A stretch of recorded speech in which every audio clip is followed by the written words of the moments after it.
Good morning. Happy Monday. That's right. We are back, and it's the best day of the week, and it's Monday morning. So It is. what better of a way to get started than y'all's beautiful face? Did you guys do anything fun this weekend? Jamie? I'll say I got back from LA on Thursday on a beautiful trip out to Southern California. Oh yeah, do For you want to give us a little the Verma update? the Verma Executive Summit. It was, and I was biased because I was on the planning committee, but I thought it was a bit of incredible content that was had. No bias at all. Did you get a speaking slot this year? I gave myself one yes. Heck yeah. Jason and I from Key Data co-presented on the economy and outlook for the industry, and I did this really fun, I thought it was fun, sort of thought exercise on the impact of AI on travel demand over the next 5 years. So I'm going to write it up and share it somewhere. But TLDR, thumbs up, thumbs down. I think it's a huge thumbs up, and productivity gains are going to translate to more leisure, more income for everyone. Will, where's the applause button? Oh well, there it is. There it is. And so I think we always kind of lately have been talking about how conferences feel afterwards. Do you feel like it was a good networking? Like people were getting a lot out of it. It's a smaller group, so maybe more meaningful conversation.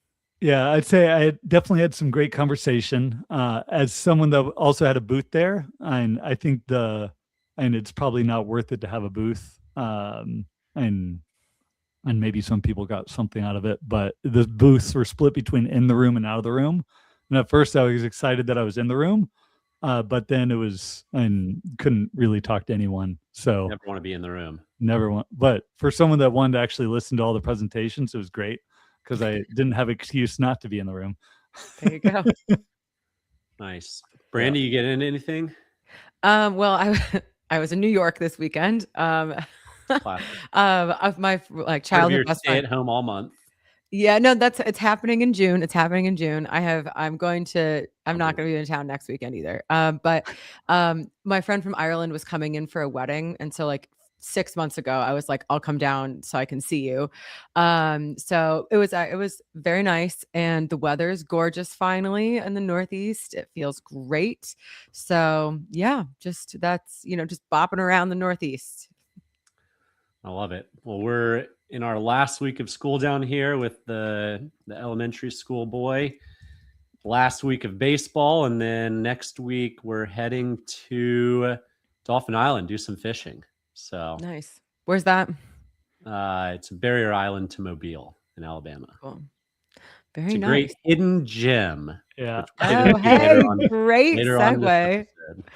Yeah, well, today we're talking about some of our big favorite tech companies: Airbnb, Uber, TikTok, Gen Z, AI, all the big buzzwords.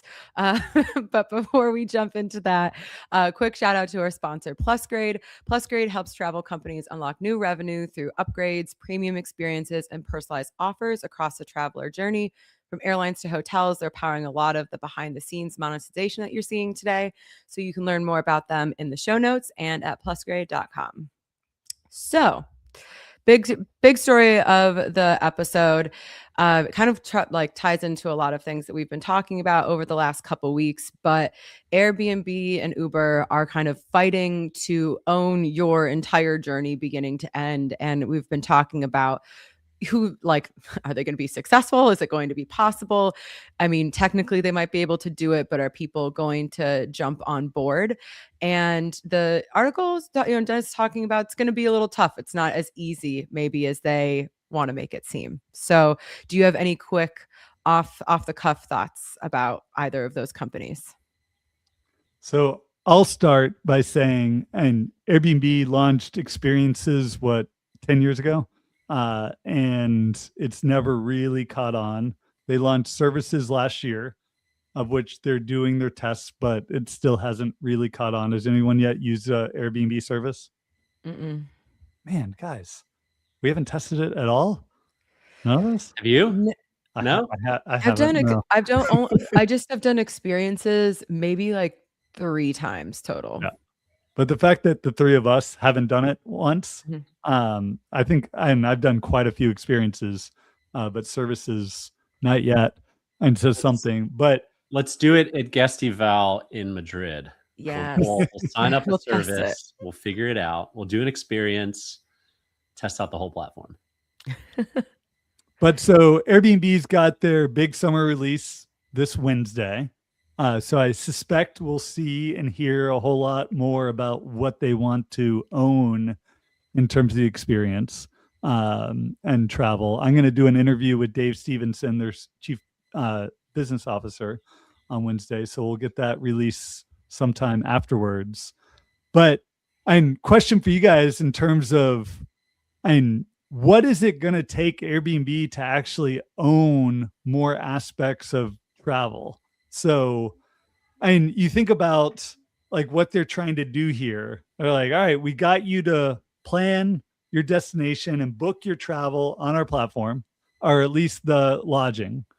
You did the flight somewhere else, and who knows whether they're going to eventually launch flights, but it probably doesn't matter that much because no businesses earn that much in terms of overall on flights. So you've got the experiences, the services, the car transfer, and if you're going to rent a car, like all these different things that the tour could actually book. Like, what is it going to take that to happen in the Airbnb app versus Viator, Get Your Guide, or Booking, or one, or just, some of much of it happens offline, that it's going to take a wholesale change of bringing these experiences and stuff like actually online to eventually make it work. Well, I think, we've talked about this when they launched services, and it's mentioned in the article as well. There's no incentive for hosts to promote any of this at all. So I think, not that that's going to be the only thing that would get people to participate more, but like, that's the biggest purchase that you're making in the app, right? And so the provider of that service is not incentivized at all to be like, oh, hey, and here are the people that I always recommend in the neighborhood to do whatever. And I think about, especially when you go to places that are where things are done like less online, right? Where if you go and get the local experience, you're not going to be booking it through an app. I think that's also part of it's not a problem. I mean, it's a problem for Airbnb, but like, some of the world doesn't exist through app bookings, and some people prefer it that way. Like, you don't need to book every aspect of your trip through the app. So you don't have, there isn't an incentive for the host to like do any of that, like integration or connection at all. And then some of the experiences and services that you're doing in different places, like Brazil's an emerging market, like you're not going to be doing all that stuff on the app. You're not finding your favorite pozole place on the Uber Experience app, or maybe you are. I don't know. Yeah, I think a lot of it is misguided and probably the wrong question. Booking's been going after the connected trip forever. All of the news I've seen over the past month points in one direction for me, and that's the B2B play. Have your inventory be where eyeballs are, and you're going to be in a good position. So, what does it take for Airbnb to do it? The direction they're going, they either have to become an OTA or or buy TikTok, right? And have a social media platform. So I don't really know. I don't know if they're taking the best direction. I love the hotels aspect. I don't know if the social media aspect makes a ton of sense. And on Uber's standpoint, we talked about it a week or two back, but the winner of that, in my opinion, is Expedia. I think that, again, if you have the inventory and you control the supply, not just of hotels, but of flights, of short-term rentals, of tours and activities, and you pay commissions out, people are going to be incentivized to promote you. And that money now goes, and we'll dive into this later with TikTok, but that money now goes to creators' hands instead of Google's hands. Yeah, I know we talked about how adding flights isn't the most, like, that's not where these companies are going to make money. And maybe that's one of the reasons why Airbnb isn't diving into that. But I think about from the user perspective, whoever really can create that seamless journey of like, here is my flights, here's my accommodation, and book that, the taxi pickup service or the limo service or whatever kind of car, like I feel like that has a lot of value rather than, and the services and experiences, like all that is extra. But if you can just have the two big points that are expensive and are like the base of your trip, like how you're getting there and where you're staying, and then the app can automatically fill in the like other transportation logistics, then that allows you as a traveler, especially on vacation, to be able to plan and do all the other fun things. But that, I think, for me as a traveler, that would be great if just like those kind of base core logistical things, if the app can solve that, that's great. And then I'd be more inclined to book it all in one app. Yeah. I was talking with the CEO of Local Bird. We had talked about their fundraise a few months ago, and of like, how are you doing, like getting all these certain experiences online that weren't online before? And he's like, and we're doing the hard thing of like, and interacting with these people that they're giving the tours, they're giving the surf lessons. And right now, the only way they book is through WhatsApp. You know how we book it is we make the times available, and then when someone goes and books it, then we have an automated way that sends them a message on WhatsApp that then confirms the booking and then gets back and messages the guest that it's done. And it harks back. You listen to Brian Chesky talk about when they were first building Airbnb. It was like, we did the hard thing that didn't scale to get otherwise inventory that wasn't bookable online.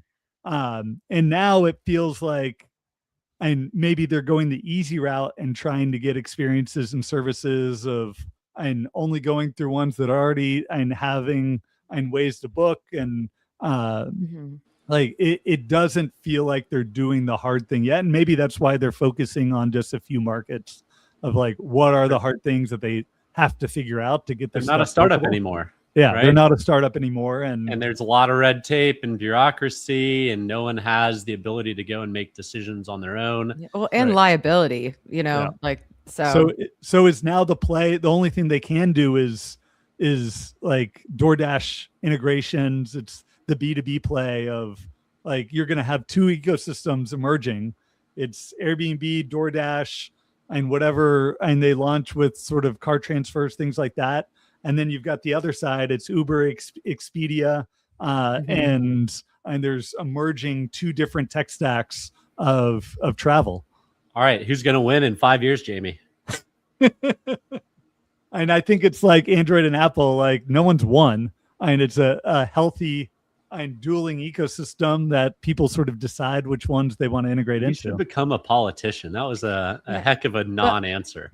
But I support Jamie's non-answer, because I don't want there to just be Airbnb or just Uber, Expedia, whatever. Like that just is so, because then you're just, that's a monopoly. You're trapped in this, like whatever they decide to do, you have no other alternative.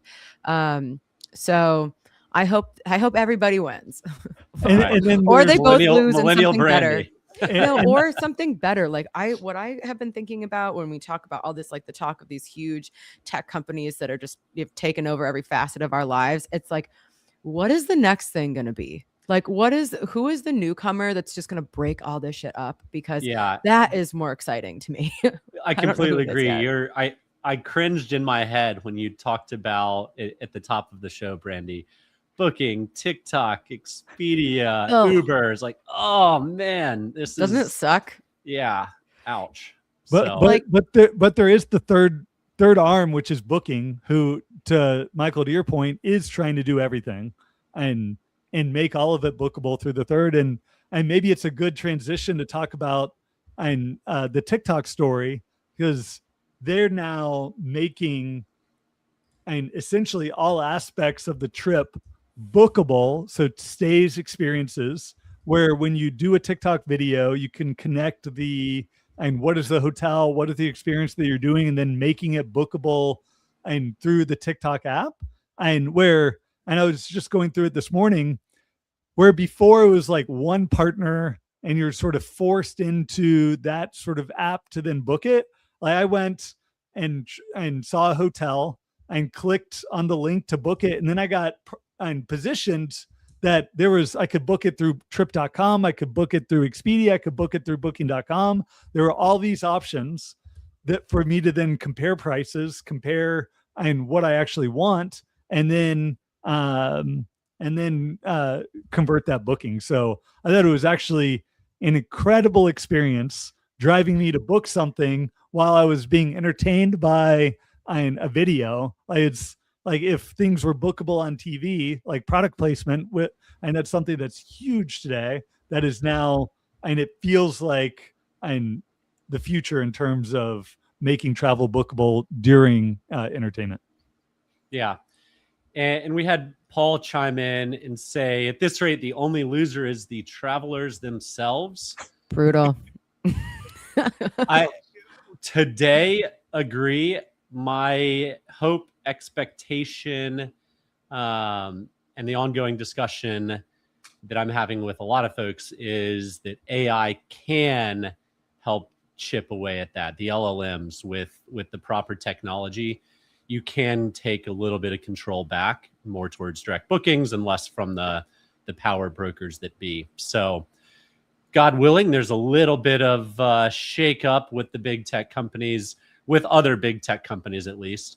But that said, yes, right now, the only losers seem to be the travelers themselves, because rates are higher than ever. And we'll get into that later on the show. But yeah, Jonathan commented that we need a new term for this phenomenon called meme booking. Listen, started, we can say it originated here. But before we kind of jump into how TikTok and Gen Z travelers are, that is all blending together, we want to give a quick shout out to our other sponsor, Bilt. This episode is brought to you by Bilt. They're helping restaurants and hotel F&B teams better understand their guests and create more personalized experiences. These all drive repeat visits. So if you care about loyalty and the guest experience, they're definitely worth checking out. You can head to joinbilt.com/GMH or find the link in our show notes. So obviously talking about TikTok, we have to talk about Gen Z because as Michael pointed out off camera, no millennials are on Gen Z, apparently. Except for one. Except for one. It's just Jamie. But this is, it's great that these kind of the TikTok announcement and this article are coming out around the same time because for a while, us millennials had our time in the sun. How was the world going to address us and all of our consumption habits? And now Gen Z is getting the kind of the spotlight, and how are brands going to, kind of reorient their practices. So it definitely does feel weird that it's right? not just we're complaining about millennials and now we're complaining about the next generation. We've made that transition where like, we're no longer we're old now. No. What's better than a podcast of three millennials complaining about Gen Z, though? I know. Hey, we're not complaining. Video we're not complaining. with Gen Zers complaining about millennials. Yeah.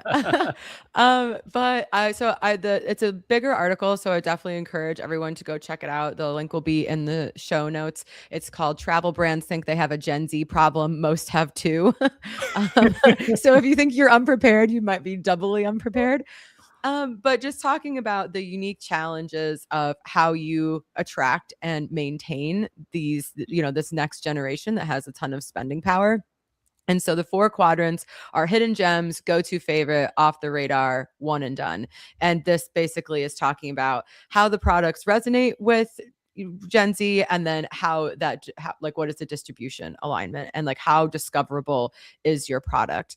And one thing I just thought was kind of interesting, it was also a millennial thing, not just Gen Z, but like our generations both like desire to find something that is unique and special, but then the mere fact that you are finding it on TikTok already means that it's not unique and special. Like if something is off the radar and like impossible to find, and then you do find it, then that actually means it's a hidden gem or that's off the radar. But I don't know, maybe that's just my like old lady millennialness coming out, that like you can't find hidden gems and off the radar places online. So I'll say, I think it's entirely how search is changing. So we grew up searching on Google, we grew up searching on TripAdvisor, and now the search is switching to TikTok, it's switching to Instagram, And you go and look at that new TikTok booking window, it looks entirely like Google Hotels, right? In terms of you're going to compare, you're going to then convert, book through one of those apps. The biggest question is, and Kristen Seta, where are you? And where's Hilton? Where's Marriott? Where are the direct booking apps showing up on this new way to search? It feels like they're already behind by not being partnered with TikTok to make their own properties discoverable as well. Yeah, and Brandy, I think your era of traveling, and my era too, and Jamie's as well. Yeah, I was like, don't sickle me. I'm younger than both of you. We're old. Mike, I saw your comment and I literally laughed. Welcome to old millennials. I laughed for a good minute. But that era is over. The hidden gems are found online today. And there's a perfect example of this. There's a awesome coffee shop 20 minutes from Auburn out in the middle of nowhere in Waverly, Alabama. Waverly is literally not even a stop sign town. There is a really good restaurant and a fantastic coffee shop. And it started getting really crowded. And I asked people, like, how did you guys hear about this? And the younger generation said TikTok. It's like, wow, this is how hidden gems are found. It's no longer word of mouth. It is word of screen, doom scroll. Yeah, doom scroll. I mean, even just like the terminology makes me sad. But I think, one of the, and this has been a thread that we've talked about before, but that the reliance on loyalty is like, that is a dangerous play for some of these bigger operators and legacy OTAs, just like assuming that that's how Gen Z is going to continue to book and like relying on these kind of behaviors of the past. So, and one of the quotes from here says that leadership could read some of the discovery numbers from TikTok and view it as validation and double down on something before they fix the product that they have. So I think there's like, oh, if we just like figure out how to get this in front of Gen Z, everything's going to be fine, without addressing, does the product serve what Gen Z actually wants? Well, in the discovery comments is also a fascinating one, because you look at Booking and Expedia's B2B play. The top line discovery on the social medias or the LMs or whatever can be super high with conversion super low. Conversion from Google ads to bookings is probably as good as you're going to get in terms of marketing spend. But some of that might be going away. There's going to be ads in the LLMs soon, if there's not already. But it doesn't really matter the conversion rate if influencer Jamie over here on TikTok drops his Expedia link in and gets a commission on it. He gets 100,000 views. He gets 2 trips sold, which would be an awful conversion rate by the OTA's standards. But for him, that's, another 7% of 2 trips that he goes straight into his pocket for his own family vacation fund, right? So I think the conversion rates are going to change a lot with this new model of changing how we see and view and click on travel. So, Michael, this is how I feed my family. Hey, influencer Jamie, I'm here for it. Let's Your do DNA is not paying enough. Being a chief economist doesn't pay well these days. You have to turn to influencing. But yeah. I think that it's really, I'm always surprised that Instagram didn't get here in the same way that TikTok has. But maybe this is how we have a little bit more of a democratization of, of travel, spending and advertising. And maybe this is, it'll just be interesting to see how this gets dispersed amongst the travel influencers. Yeah, Michael, if you think about your coffee shop, like they're competing against Starbucks or whatever that coffee shop is in the next town over that has the massive distribution, and their ability to stay alive and thrive is because of it's a 30-minute wait just to get inside to order your food. I mean, I'm really happy for them, right? That's a great thing. And it doesn't really take away from the experience from my standpoint, but it's not where you go and grab a quick coffee. Yeah, it's funny. There's been a lot of like online discourse about people like it's I guess the practice, I won't call it a hobby, of like standing in line. Like we're all just waiting in lines for things. And I was thinking about this because in New York yesterday, I met up with a friend to get bagels before I left. We went to Apollo Bagels in East Village. And first of all, one of the best bagels I've ever had, totally worth it. And I got there before him and I looked and I was like, am I about to wait in this line? Like how this is ridiculous. Like, I mean, if people in New York don't kill me, but most bagels in New York are great. So a bagel's a bagel.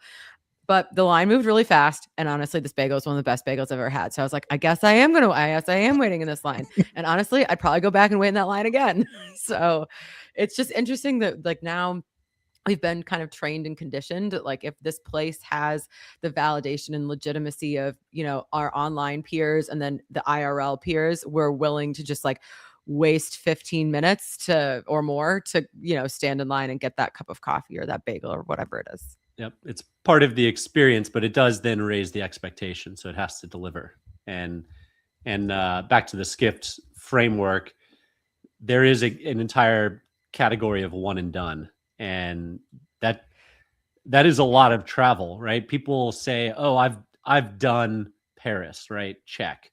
Yeah. Well, yeah, you can't really do Paris, but if you view travel as a checklist, then congrats.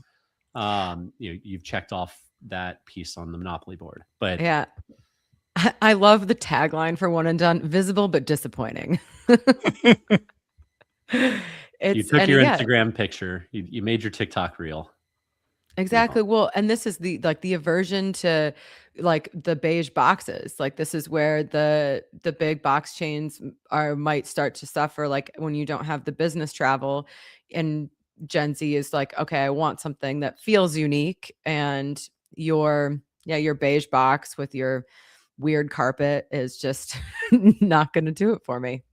No, I like that it rewards quality and ultimately like. And I talked about TripAdvisor. We had these other sort of ways to indicate quality through and people reviewing. And this is just another one where quality rewards and strong sales. So I do want to mention our last story around inflation because this is a travel story, whether we like it or not. In April, inflation CPI came in at 3.8%. And when you look at all other aspects of travel, and as Bailey called out in her great article, they're running at roughly double the rate of inflation.